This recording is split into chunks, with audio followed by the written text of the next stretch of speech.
Hey there, and welcome back to Family Travel Unpacked. I'm your host, Melissa, and in case you're new here, you can always find tons of detailed destination guides, travel tips, hacks, and more on my website, thefamilyvoyage.com. And if you've been enjoying the show, be sure to hit follow wherever you're listening so you never miss an episode, and drop a 5-star review below. It really helps other families find the show.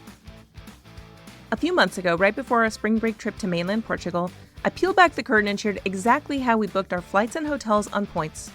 A lot of people told me that was super helpful because it made all of the award travel stuff feel more concrete instead of this abstract idea that, oh, you just earn points on a credit card and magically transfer them to the right partners. That trip was actually kind of complicated. There was definitely some 201 type of strategy in there, so you might want to listen to that episode after you finish this one. That's number 30 in case you want to go back to it later. But I'm doing it again, and thankfully it was a lot simpler to piece things together, even though this trip involves 2 different countries. This summer, our family is headed to London and then the Azores, which, in case you don't know, is a Portuguese island group in the middle of the Atlantic Ocean. After the trip, we'll talk in depth about what we did while we were there, but for now, while the planning decisions are still fresh in my head, I want to walk you through the booking logistics and how we're using points to do this trip at least sort of on a budget. If you're new to the idea of using credit card points and miles to offset your travel costs, or you feel like you could use a refresher, you'll definitely want to hop back to episode 7 where I break down the basics, or you can head to thefamilyvoyage.com/free travel to grab my free ebook. All right, let's get into it. First, the setup. This is a summer trip for our family of 4. We're spending 5 nights in London and then 4 nights in the Azores, specifically on the island of São Miguel, which is the biggest in the group. 10 nights total when you include our overnight flight to London. Here's the honest version of why we're capping it there. We really wanted more time in the Azores, but this was literally the only 10-day window this summer when all 4 of us were free at the same time. We're leaving 2 hours after my daughter's last production for her theater camp, and we get back 36 hours before my son gets on a plane for his sleepaway camp. We have a summer full of awesome experiences ahead, and I'm not complaining, but this is definitely a real-life scheduling challenge. So because of those constraints, we honestly didn't get the best possible deals on our flights. If we had more flexibility, I could have either used fewer points for our flights or gotten us there in premium economy or business class. But as it stands, we would have had to cut our trip short to make either of those possible. And ultimately, our priority is the destinations, not how we get there. The other thing I'll say about how this came together, London and the Azores might seem like a random pairing, but there's logic, I promise. We were already planning to visit Portugal this past spring break, and the Azores kept coming up as a place we'd love to visit but just couldn't fit in. A lot of the flights from the US are seasonal, and we also would have had even less time during spring break, so we tabled it and figured we'd go a different time. Then when I started thinking about the summer, the routing just clicked. There's a nonstop from London to the Azores that I could book with points. It also gets us a little closer to home and peels back an hour of the time difference, which will be nice for our son since he has such a tight turnaround. And the combination of both destinations gives us a balance that offers something for everyone to get excited about. London has all the cultural history and that kind of movie backdrop excitement, and the Azores has beautiful landscapes, hiking, whale watching, and hot springs. Honestly, our family is really excited for both of them. Okay, let's start with the flights. I was really hoping to score business class or at least premium economy for that overnight transatlantic flight, but it hasn't happened, at least not yet. We're a few weeks out and still booked in economy, although I'm keeping my eyes peeled for a last-minute deal. Here's the thing, though. I'm completely at peace with economy, because I think what I did get is a great deal. I booked 9 months in advance, last fall, and because of that early booking window, I was able to find our ideal itinerary. 1 stop, perfect timing for a ridiculously tight window, and it gets us there without spending an entire day sitting around in airports. Also, we used just 32,500 American Airlines miles per person and $5.60 each for taxes and fees. That's $22.40 total out of pocket for 4 people to fly to London, which I think is pretty awesome. If I'd been able to find availability through Alaska Airlines, it would have been $22,500 for that same itinerary, which is crazy, but I was probably a month or 2 late to get that. One thing you'll want to keep your eyes on is that dollar amount for taxes and fees.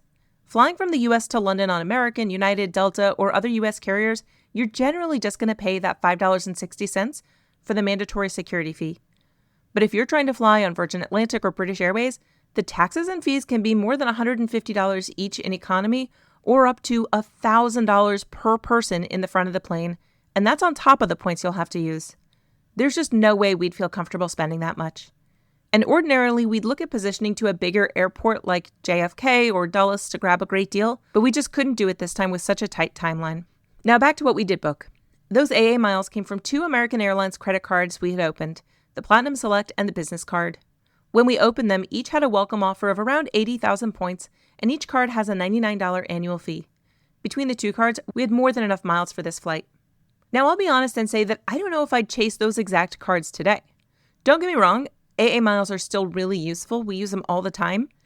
But there was a change last summer that I want to call out for you.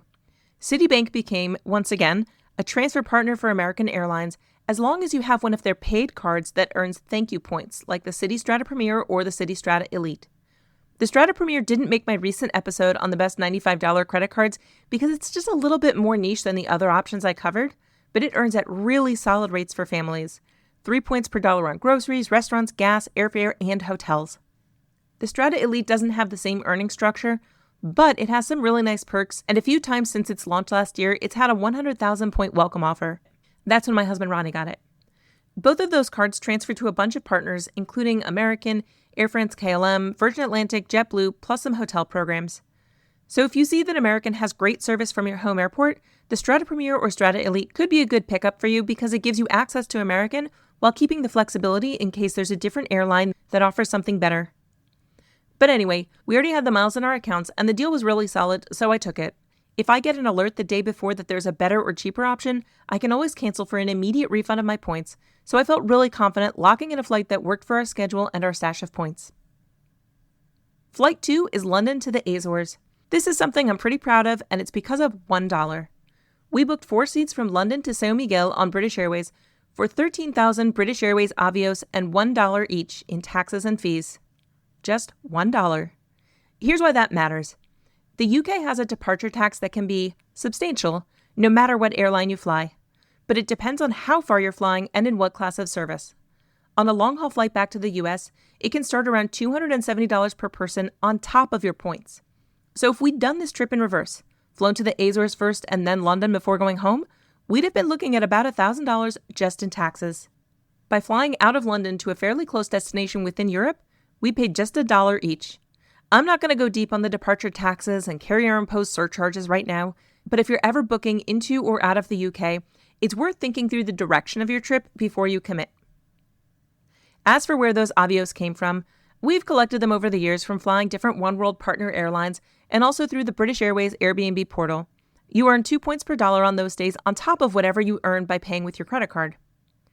And one nice thing about the BA program is that it allows household account pooling, so all of our family's miles live in the same bucket, and even the kids had some from random flights we paid cash for when they were a lot younger. And if you ever need to top off your Avios balance, they transfer in from Chase, Amex, Capital One, and a few other bank programs, so they're really easy to access. Now the flight home, from the Azores to Columbus. I'm going to be honest, this one is less exciting from a point standpoint, but it was the most constrained decision of our whole trip.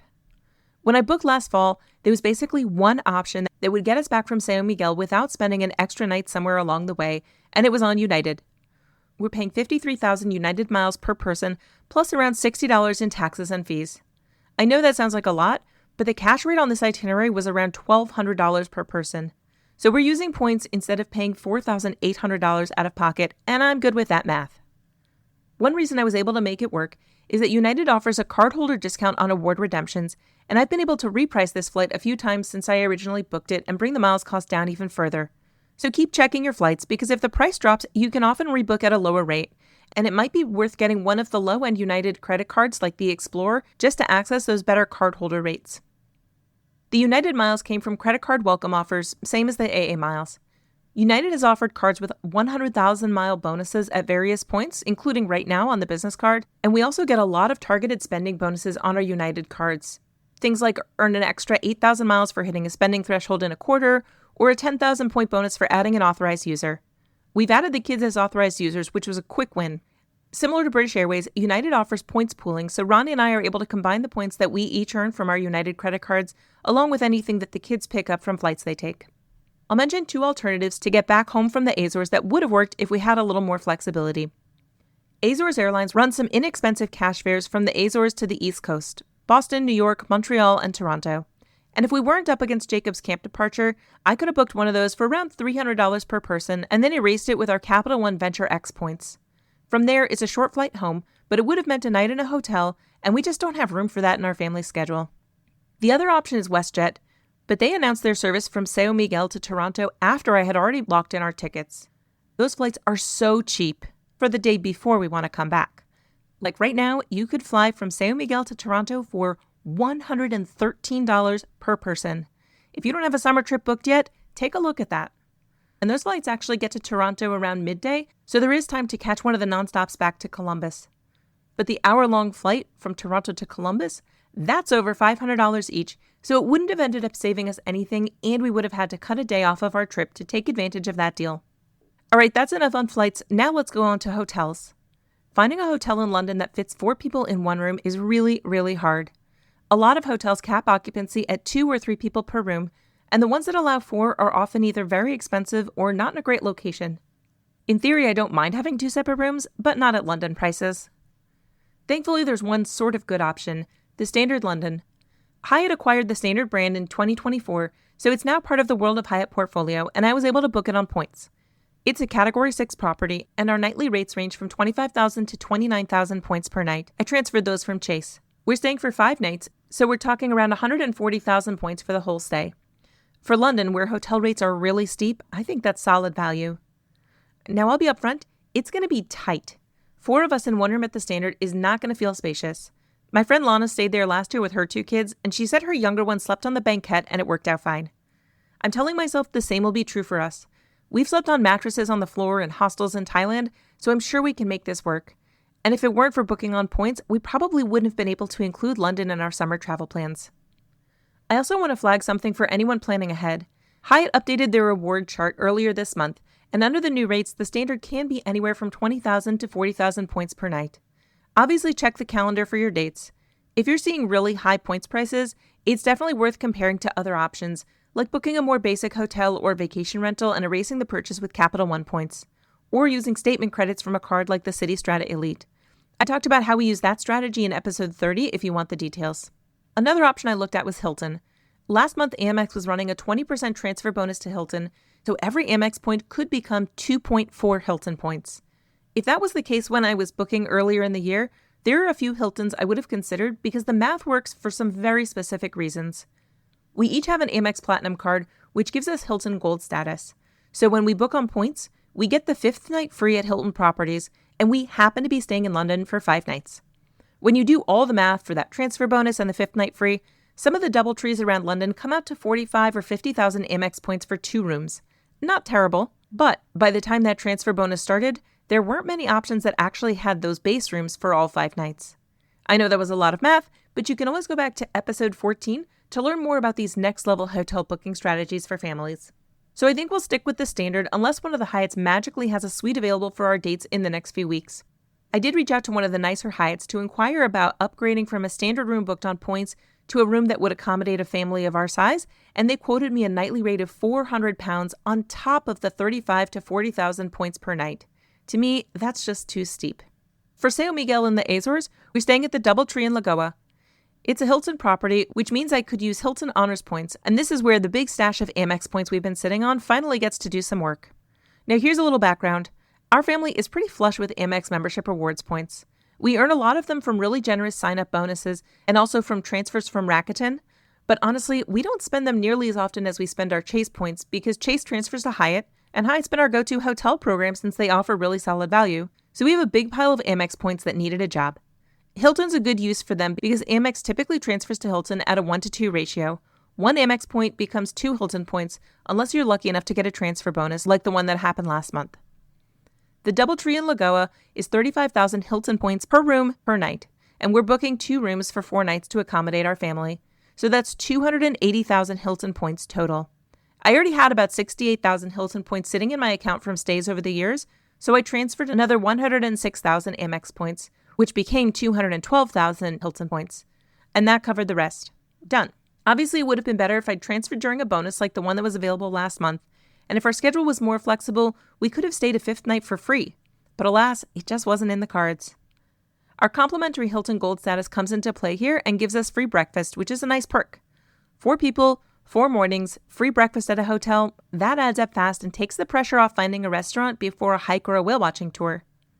We debated getting an Airbnb, but just didn't feel like spending a ton of cash, and it's peak season.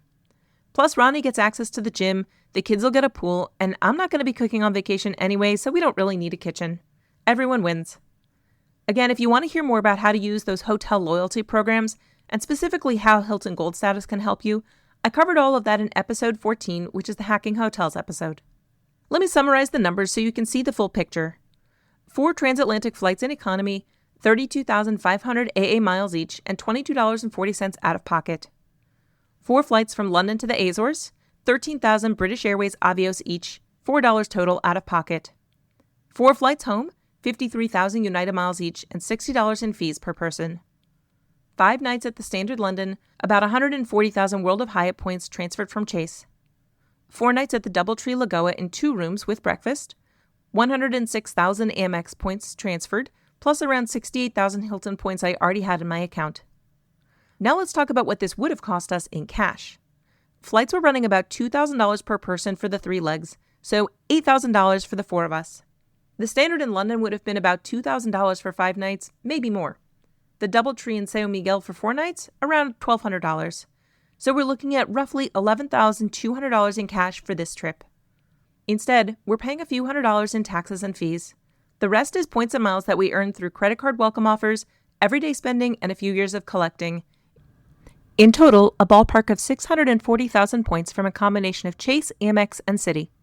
This is exactly the kind of trip I had in mind when we started building out our point strategy. It's not magic, and it's not super complicated. The keys are starting early, holding points in flexible currencies, and being willing to get a little creative with your routing when you need to.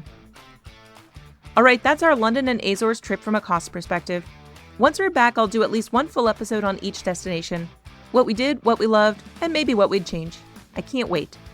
If you have questions about any of the strategies I talked about today, how I found our flights, the Amex to Hilton transfer, the United cardholder discounts, any of it, send me an email at melissa@thefamilyvoyage.com. I do read every message, and I love using listener questions in future episodes. Thanks for tuning in to this episode of Family Travel Unpacked. If it was helpful to you, be sure to hit follow and leave a 5-star review wherever you're listening. And share it with a friend or maybe a spouse who needs help seeing just what points can do for them. Until next time, safe travels.